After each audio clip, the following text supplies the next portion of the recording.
Welcome, welcome. I hope you're all having a good day, good evening, and hope you are ready to learn some English. So, got some more expressions for you today to talk about, and I am hoping that you're able to listen to this, relax, and maybe fall asleep, and hopefully we'll have you learning some English in your sleep.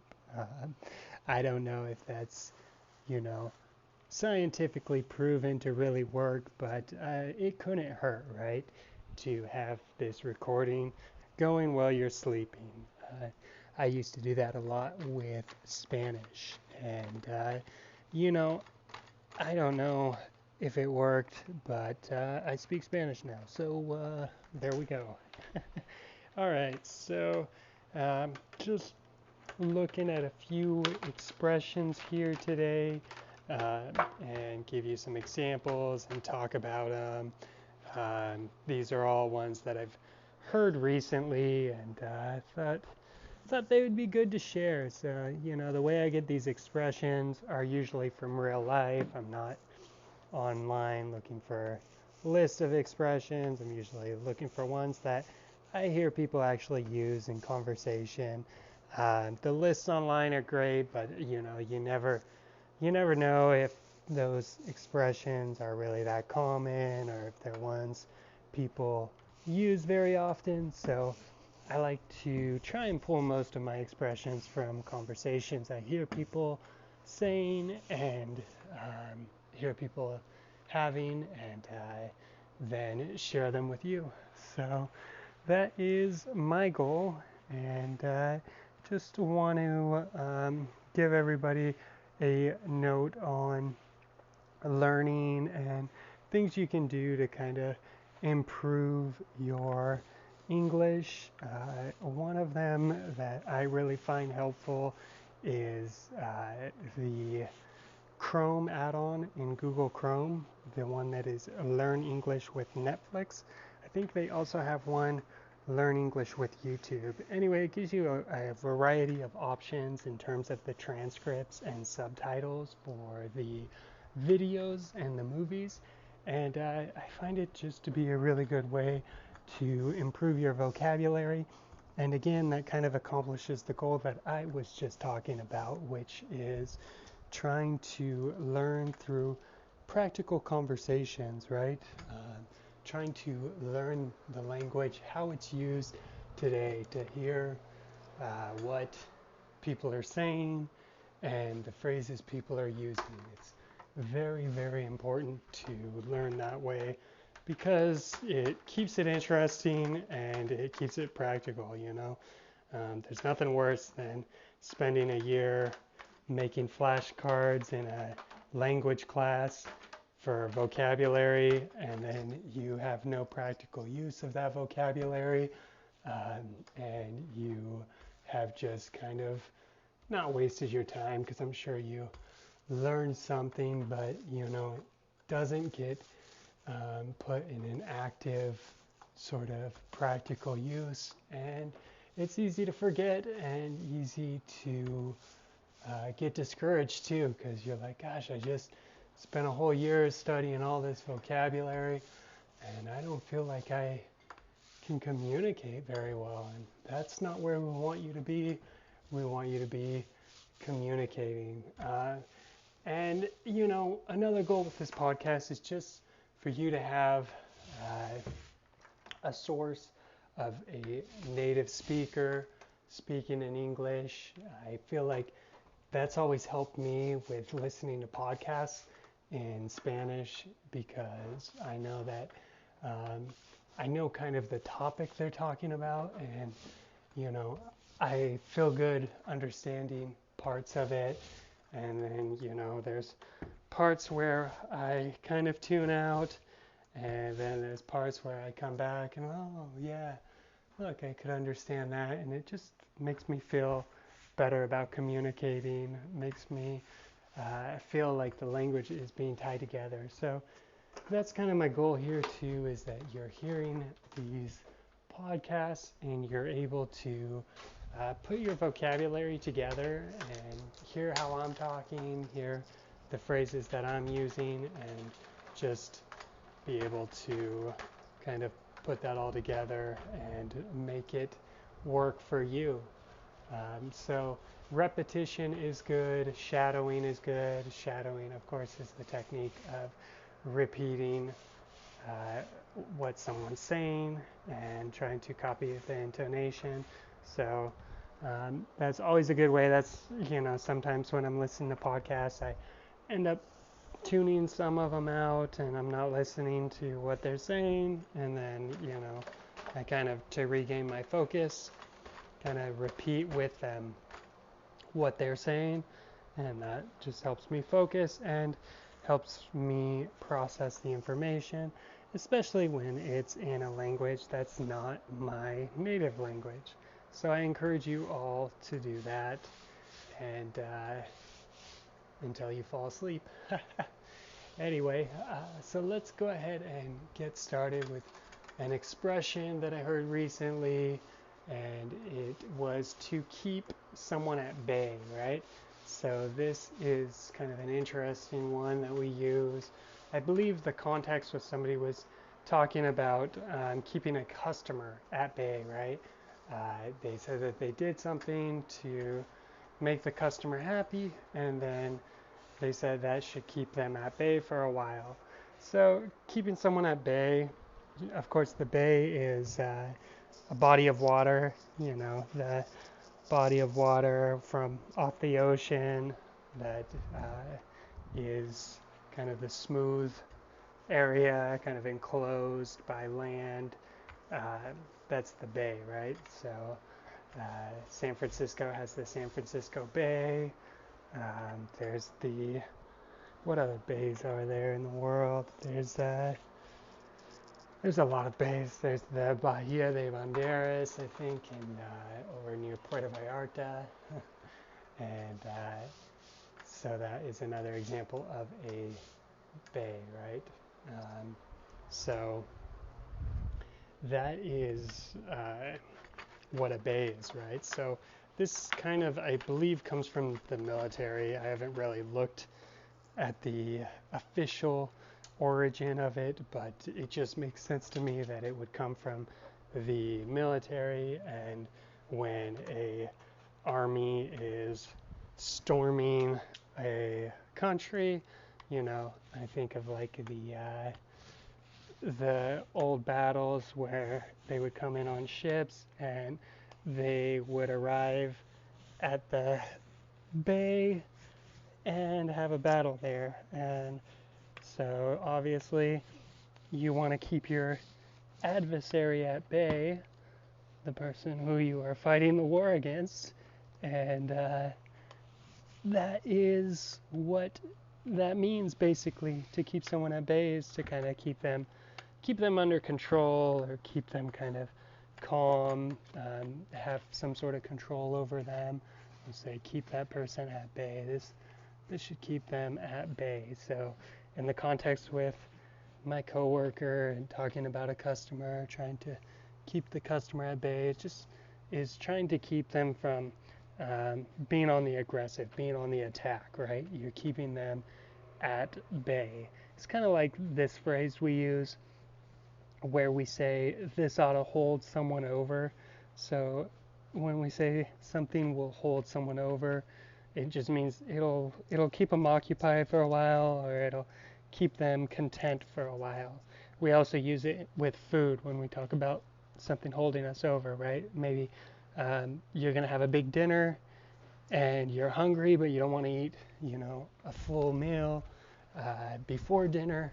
So you just have a light snack to hold you over, we'll say. You could even say to keep your stomach at bay in that context, but to hold you over is more common in that context. But anyway, yeah, so to keep someone at bay, think of maybe you're in your English class, right? And your teachers say, hey, where's your homework? Hey, you haven't participated in class. Majority of your grade is based on participation points, so you need to participate more. And then the next question he asks, you raise your hand and you give the perfect answer, and your teacher's so happy with you. And so he is or she is happy and not giving you a hard time anymore. You can say, okay, that ought to keep my teacher at bay, or that should keep him at bay for a while. It means that, he's not going to be aggressive. He's not going to, he or she is not going to give you a hard time anymore. They are being kept at bay, right? You have held them over. You have kind of, responded and made them happy. And now they are going to not give you a hard time, or at least for a couple weeks, they're not going to give you any problem about participating in class. That is keeping someone at bay, right? Sometimes on Instagram, people will say, hey, you haven't posted for a while, so I'll just post something real quick just to keep them at bay, right? To provide some sort of content and keep people satisfied and keep people learning as well. So that is the phrase, to keep someone at bay. Next one was the brains behind this operation. This is probably one that's fairly translatable into other languages, but we like to say someone is the brains behind an operation when that person is the person who came up with the idea, or who really makes things work, So, for example, for a movie, you might say the writers are the brains behind the operation, right? Because they are the ones who are writing the content, and, the actors are acting it out, but they aren't what we would consider the big masterminds who came up with all the ideas, right? So we might say the writer is the brains behind this operation. It's also a nice way to compliment somebody, right? So it's kind of a way of flattering someone if you're working with someone and I don't know, there's a new person who comes around, and you introduce that person you work with. You say this is the brains behind the operation. It's like saying this is the person who's really smart, who gets things done, who makes us successful. The brains behind this operation. So it's a good phrase for us to use if we want to compliment someone, or just say, this is the person who makes this possible, right? We'll also say it in terms of, sometimes people will say, like, who's the brains behind this operation? They're asking who's in charge, or who's the person who makes decisions here. It's kind of asking, like, who calls the shots around here? I've talked about that phrase before, but we'll say somebody calls the shots when they are the decision maker, right? And brains behind the operation is similar, but it's not quite that, because the brains behind an operation is going to be more related to somebody who's kind of the mastermind, right? So not necessarily the boss, but it also could be the boss. So that is the brains behind the operation. You could say that when you're talking about somebody you work with. You could say it when you're talking about somebody you go to school with, somebody you study with. You can say that person is the brains behind an operation. So those are two ways we will commonly use that phrase. All right, and now moving on to the next phrase that we like to use. This is something that's just kind of funny. Someone will say, like, I had no idea what I was getting myself into, or I, I didn't know what I was getting myself into, and this just refers to like what you're getting yourself involved in, right? So sometimes you might um, go out with your friends. They say, oh, we're just, going out for a drink. And turns out it's your birthday and they plan a surprise party for you and they have this big party for you. You might say that. You might say, wow, I went out with my friends just going to get a drink, but I had no idea what I was getting myself into. It's like what you were signing up for, what you were kind of volunteering for. So that is a popular phrase, expression as well, to have no idea what you're getting yourself into.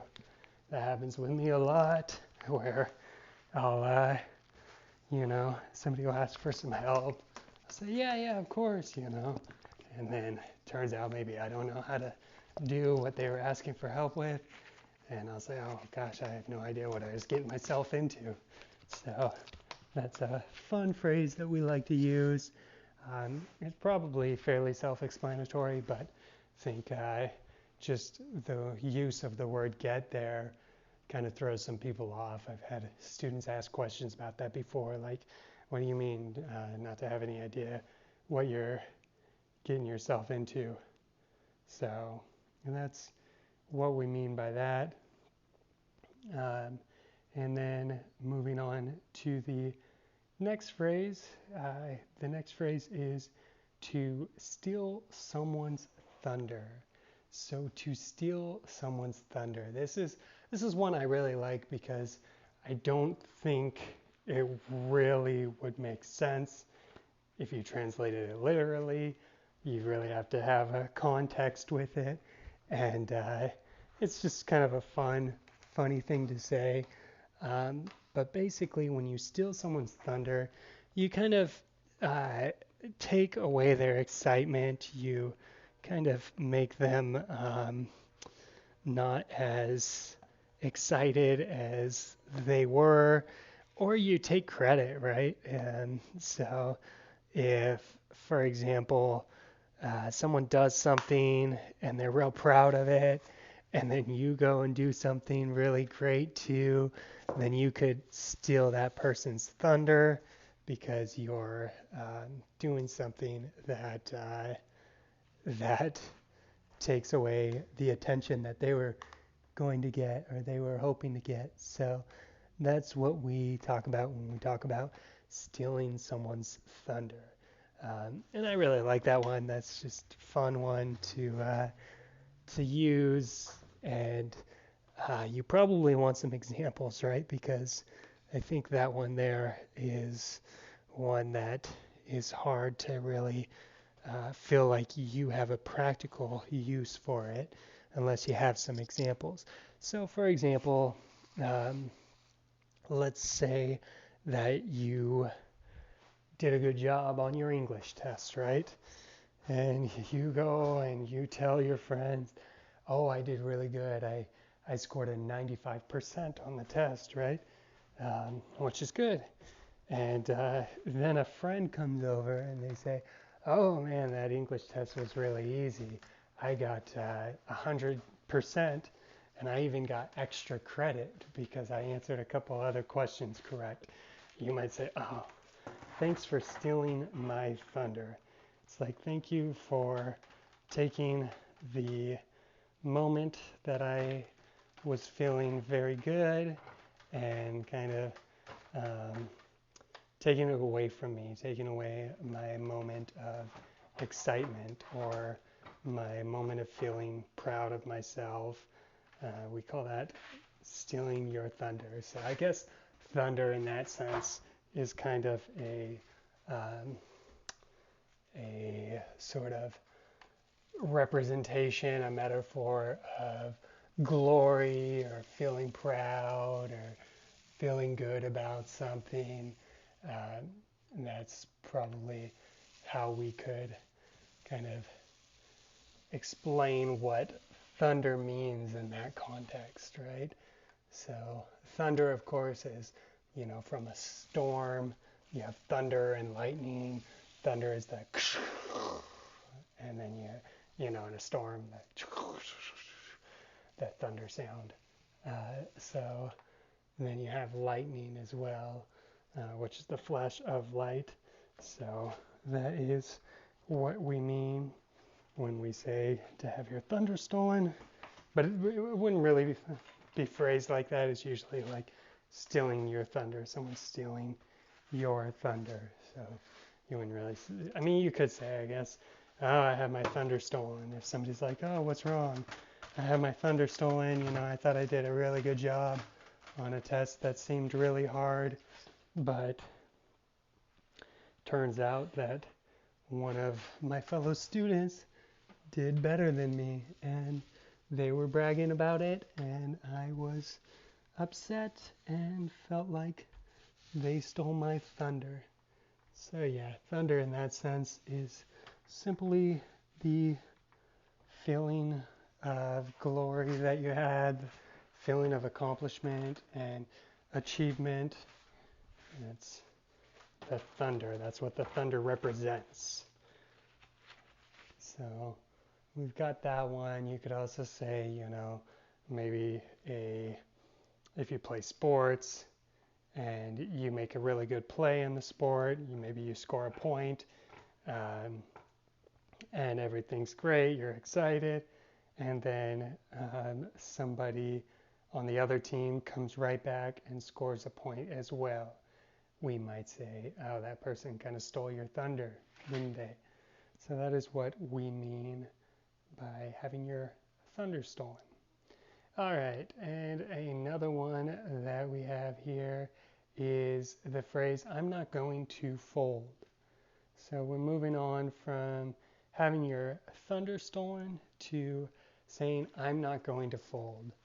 This is usually related to the topic of persuasion, when someone's trying to persuade you, to convince you to change your mind.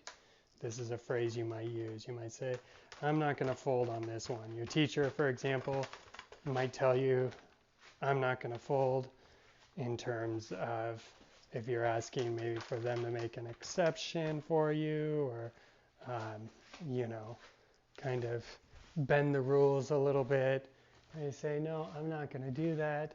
This is the rules, or this is, the day that your assignment is due. I'm not going to fold on that. So in that sense, they mean they're not going to change their mind. They're not going to work with you and do what you want them to, basically. So the idea is that they're standing their ground. They're staying strong. They're not folding. So that is what that one means there. I'm not going to fold. Fold is like the act of bending something, like for example when you fold your clothes, or you could fold let's see, what else could you fold? Folding clothes is really the best example, I think, there. What else do we say? Something folded. I don't know, if something breaks, we might say it folded, like it folded out from under me. Sometimes we'll say, if something breaks that we're standing on, we say, oh, it folded out from under me. But that's what fold is. It's kind of like to give ground, right? To be flexible. That's a good way, I guess we could say. That somebody who says I'm not going to fold means like I'm not going to be flexible. I'm not going to make things easy for you. It's kind of what they're saying, right? That's the indirect message, is they're not going to make it easy for you. They're not going to give in to your demands or your wishes. So that is a popular one there, that people will say, especially people in power. I always give the example of teachers and bosses, because they're people in power, and they often might use this phrase when they make a rule, and you're saying, "Oh, but come on, can't you make an exception this time, or can't we do it different this time, or something?" And they'll say, "Nope, sorry, I'm not going to fold." So that's what it means when we say, "I'm not going to fold." All right, and looking at this next one here, being tied down. So this is another one we use kind of figuratively. When you are tied down, that just means that you are busy, right? Some people say, "I'm kind of tied down at the moment." Somebody calls you on your phone, "Hey, do you have a second? Could you come do this?" "Sorry, I'm kind of tied down at the moment." It means I'm kind of busy. I unfortunately am with a lot of things going on. So we'll say you are tied down, right? There's something keeping you from being free. So being tied, I mean, basically, if you know what being tied down means, literally, that's like if you were tied down to a chair for some reason. Maybe you're playing a game, and in the game you get tied down to something. But to be tied is when rope is around you. Like, for example, if someone ties your arm to something, uh, they'll take rope or string and they'll wrap it around your arm, and then they will tie a knot. So that's what being tied is. And then being tied down is just the way we usually talk about it, in the sense of making it a phrasal verb, because you're usually tied to something, or you're tied down to something. So that's just kind of the way we will generally talk about it. I'm tied down at the moment. But literally, yeah, you are usually tied to something that is down, and we'll even say tied up as well. You can say, "I'm tied up at the moment." Tied up naturally should be like if you're tied to something that is above you, you're tied up. But we'll just use it to talk about being tied in general to something.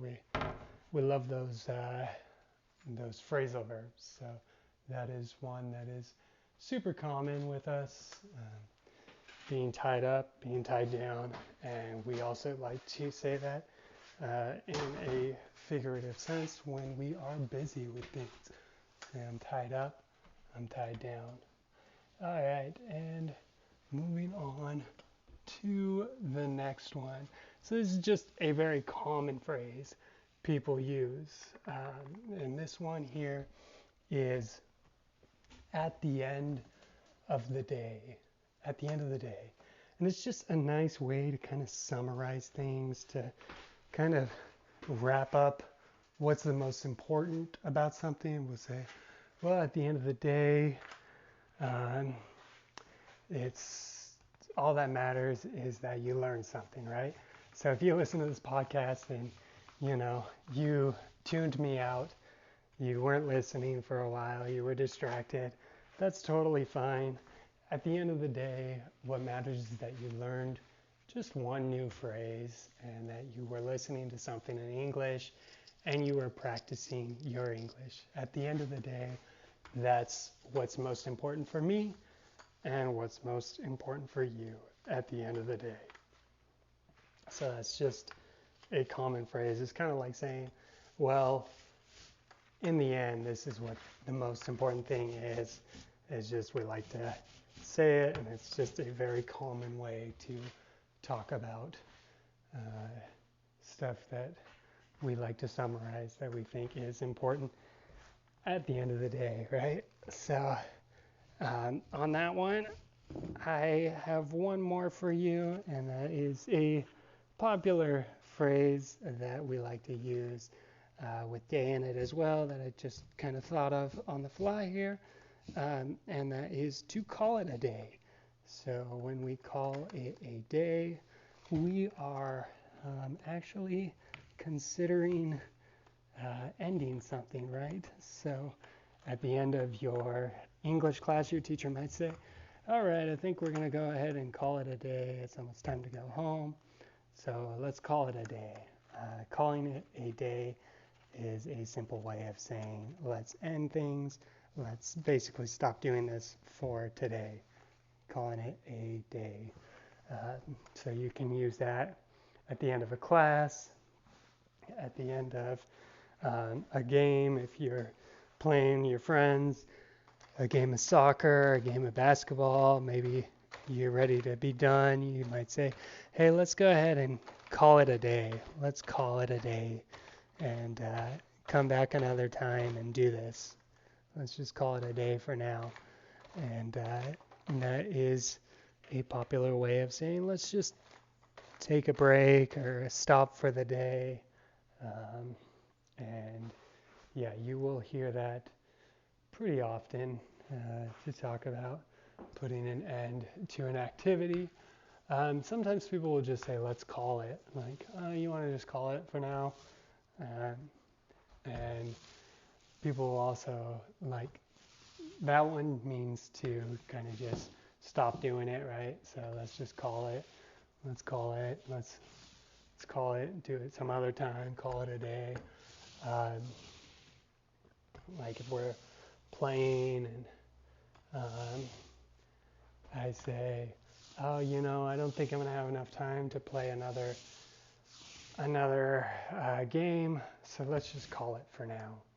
Let's call it and try again later, This happens with me a lot because I'm always trying to, fit a lot into my schedule, and I'll say, oh, yeah, I can do that, I can do this, and then when it comes to that moment, it's like, oh, no, I don't have time.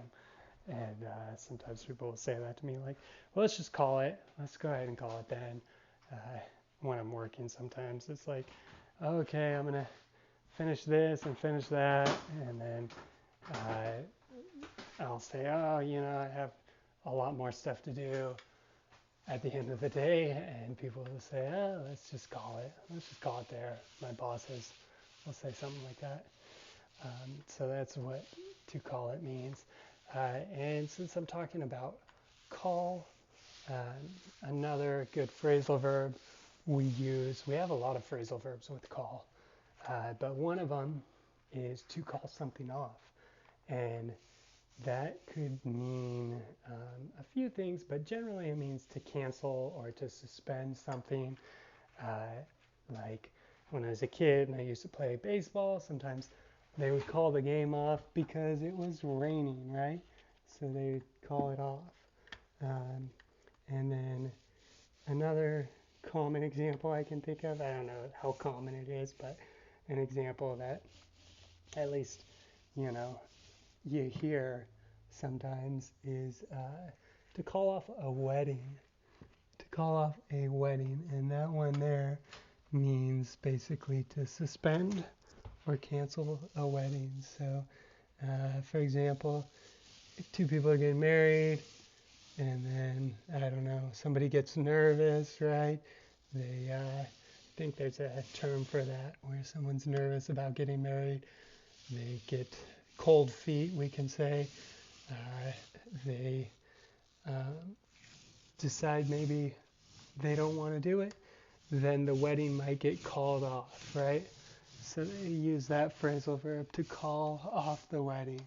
Or it could be calling off the wedding for some other circumstance. Maybe it wasn't that they didn't want to get married, but they decided to wait or something. Then they could call off the wedding there. And that is what it means to call off. We also use that phrasal verb a lot when we are talking about work. And if you work a job where it's like a shift, it's common in customer service or like restaurants. Maybe it's not very busy that day, and so you will get called off for the day. And that's more of a literal thing because they actually call you and tell you not to come into work, so they're giving you the day off. so they're calling you off, right? And that's kind of, you know, not to preach to you too much, but that's what I try to teach students a lot about phrasal verbs is that, you know, we use them a lot because we we just kind of have a lot of words that um, go together, right? So they typically make sense once you have them explained to you. It's like getting called off. You're getting called that you have the day off, or they're calling you off the schedule. But it's usually, you know, a literal phone call.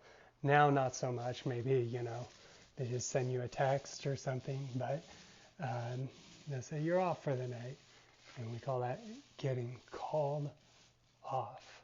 And it's a very common thing for uh, if you work in service or grocery store or something where business kind of fluctuates a lot. Um, that is common to receive a call or a text message and then say, hey, you know, you want the night off because we're really slow tonight, or we have more staff than we need, so we're calling you off. So that is a good phrasal verb to use, and one that you will probably hear if you're ever working in the States. Um, you know, probably most of the time I'm happy when I get called off from work, to be honest with you. It's always a nice little surprise, unless I'm, you know, having a hard time and need some money, then probably not as excited. But I don't know, depending on what kind of job you work, a lot of people are usually excited to get called off. It's kind of a nice day off. Unfortunately, of course, you don't get paid for that day. You just don't make any money that day. So if you need the money, you could probably convince your friend to take the day off and let you work instead. Um, but usually, you know, there's somebody who would be happy to be called off, who doesn't have a lot of expenses in life, or who um, doesn't need to work that night for whatever reason or that day. And you say, hey, do you mind if I work and if you want to be called off? And they'll say, sure. And that is how that works. So that is being called off from a job. And yeah, so at the end of the day, I hope you have learned something here. And that's all I've got for you today. So keep studying, keep learning. Let me know if you have any questions. If you like this podcast format, I know I'm doing it on the go. Honestly, I am kind of out and about doing things, doing activities. But I like doing it. I like to do something a little more long form that students are able to listen to and you know, try and get something out of. It's not just, you know, a quick post on Instagram or a video where it's going to be longer for me to put it together and stuff. So this is a nice way for me to be able to put something together. And, you know, I don't know how you listen to your podcast, but I am usually doing another activity, and it's always helpful to just have something on in the background, and something where I'm learning something or hearing interesting information. So I hope this is a good way for you to reinforce the English you already know, and you can always reach out with feedback or questions or anything by leaving a comment or sending me a message on Instagram or leaving a comment there. And um, let me know if you have expressions you would like me to explain. I'm going to go through and I get messages from students a lot, asking me to explain a phrase they heard or they have a question about something. And I'm going to go through those and I'm going to start sharing some of those too, because I assume, the general rule as a teacher is if one person has the question, multiple people have the question. So I assume that there are multiple people with the same question who've gotten confused by something similar. And so I will share those in another podcast. Anyway, if you're still with me, still awake and still listening, thanks for listening till the end. And I hope you learned something. And let me know if you have any questions. And keep studying, keep learning, and we will see you in or not see you, but we will catch up with you. I don't know, next time. Well, we'll see you next time. We usually just say see ya, even talk to you later sort of thing, as a way to say goodbye or to kind of establish a parting of ways. We'll say, see you later, even talk to you later. I'm trying to think of what I say when I'm getting off the phone with someone. It'll be like, yeah, talk to you later. Good chatting with you. Yeah, good chatting with you. All right, well, that's it for today. I hope you all have a wonderful evening and wish you all a good night's rest. And we will talk to you soon.